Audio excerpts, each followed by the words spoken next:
Once upon a time, in the rugged hills and sun-baked villages of Sicily, shadows began to stir. These were not the ordinary shadows cast by the dim glow of lanterns or the flicker of moonlight on cobblestone streets. These were the shadows of men, watchful, silent, and always present. For the people of Sicily, life was hard and uncertain in the 19th century. The Italian state was weak. Its reach barely extended into the countryside. Law and order were distant promises, often broken.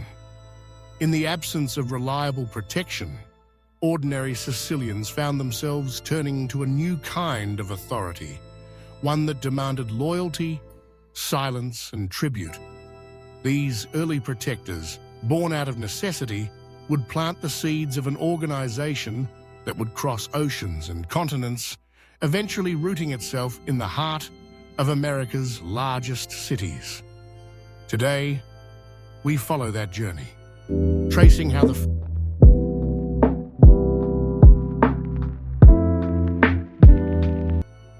the first Mafia left the shores of Sicily and became one of the most powerful underworld forces in the United States.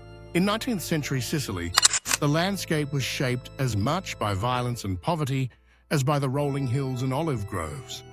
The collapse of feudalism left a vacuum of power in the countryside. Landowners, often absentee, wielded little control over their fields. Peasants toiled under harsh conditions, and banditry was rampant. The state's police force was thin, corrupt, and slow to respond. In this environment, a new social contract emerged. Imagine you're a farmer in Sicily. One morning, you wake to find your livestock stolen. The police do nothing, but a local man appears, offering to keep you safe for a price. You pay, and the thefts stop. It's protection, but it comes at a cost. Your silence, your loyalty, and your share of the harvest. This was how the Mafia was born, not as a criminal syndicate, but as a shadow government, a parallel authority that thrived where the official one failed. At the core of this new order was a code, a way of life known as omerta. In Sicilian culture, silence against outsiders was not just a choice, it was a necessity. To turn to the authorities was to betray your own people. The Mafia enforced this code ruthlessly. Secrets were sacred, and those who broke the code paid the ultimate price. Omerta became the backbone of Mafia culture, a code of silence, of honor among thieves, and of brutal retribution for those who talked. In time, this code would become one of the Mafia's most powerful weapons, allowing its members to operate in the shadows, away from the prying eyes of the law. As the 19th century drew to a close, Sicily was gripped by poverty, famine, and political upheaval. Millions of Italians, desperate for a better life, began to leave their homeland.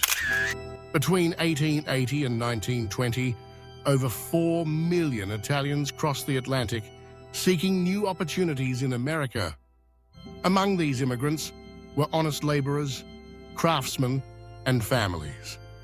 But some carried with them the traditions of Sicily's underworld, the codes, the contacts, and the cunning that had allowed them to survive back home. When these immigrants arrived in America, they found themselves in crowded, insular neighborhoods like New York's Little Italy or Italian Harlem, isolated by language and culture, and often facing discrimination from the outside world. These communities became fertile ground for organized crime. Old rivalries and alliances from Sicily were transplanted to the New World, and the Mafia found a home in the shadows of America's growing cities. One of the first known Mafia bosses to set foot on American soil was Giuseppe Esposito. In 1881, he fled Sicily, wanted for murder, and landed in New Orleans. Esposito quickly established himself as a leader among the city's Sicilian immigrants, and his criminal network soon sprawled across the port city. New Orleans, with its bustling docks and diverse population, became one of the earliest centers of mafia activity in America. Here, Sicilian traditions blended with local crime, forging an underworld that was both familiar and new. Meanwhile, in New York, another powerful figure was rising. Ignazio Lupo the Wolf immigrated from Sicily and soon partnered with the Morello family. Together, they created the first organized Sicilian crime family in America.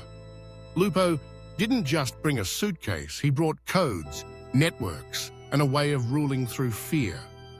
The Morello family's operations ranged from counterfeiting to extortion, laying the foundation for what would have become the modern American Mafia. As these organizations grew, they adapted to their new environment, taking on a distinctly American flavor. The Mafia, in the United States, became known as La Cosa Nostra, our thing. This secret society preserved the traditions of Sicily while evolving to fit the realities of American life. New York's Morellos would later give rise to the infamous five families: Gambino, Genovese, Lucchese, Colombo, and Bonanno.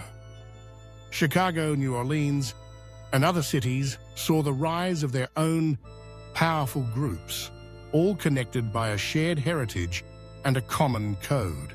Then came Prohibition, a nationwide ban on alcohol that lasted from 1920 to 1933. For the Mafia, this was a golden opportunity. Bootlegging, speakeasies, and smuggling turned small-time gangs into criminal empires. The money flowed like never before, and with it came influence, power, and violence. The Mafia's grip on America tightened, its reach extending into politics, unions, and legitimate businesses. But with power came conflict. Ethnic rivalries erupted as Italian mobs clashed with Irish gangs, Jewish syndicates, and others vying for control. For many immigrant Italians, the Mafia was more than just a criminal enterprise. It was a form of protection and a source of identity in a hostile new world. Law enforcement, meanwhile, was slowly catching up. Police and federal agents began to infiltrate the underworld, using surveillance, informants, and wiretaps to crack the code of silence. Violence escalated, with betrayals, assassinations, and all-out wars shaking the foundations of the criminal world. The most brutal of these conflicts was the Castellamarese War, fought between Joe Masseria and Salvatore Maranzano in 1930 and 1931. The war left both men dead, but out of the chaos came a new order. Lucky Luciano, a visionary gangster himself, reorganized the Mafia into the five-family system, creating a structure that allowed the organization to survive and thrive for decades to come. The Sicilian influence in America gave birth to a criminal culture defined by loyalty, silence, and an unbreakable code of honor. Even as law enforcement cracked down and informants turned to state's evidence, the Mafia's legacy endured. Its roots, deep in Sicilian soil, continued to nourish alliances and drug routes across the Atlantic. Today, the Mafia's power may have waned, but its shadows linger. In movies and television, in language and legend, the story of the Mafia remains woven into the fabric of American culture. 100 years later, its shadow still lingers, not just in courtrooms, but in the myths, the stories, and the everyday language we use. The journey of the Mafia from Sicily to America is not just a tale of crime. It's a story of culture, survival, and the relentless pursuit of power. This is Mob History Uncovered, where the hidden truths of the underworld come to light. If you found this journey through history compelling, be sure to join us again. Next time, we'll delve into the 5 rules of the Mafia. Leave a comment below. Do you think the Sicilian Mafia could have survived without America? Together, let's continue to uncover the mysteries of the past.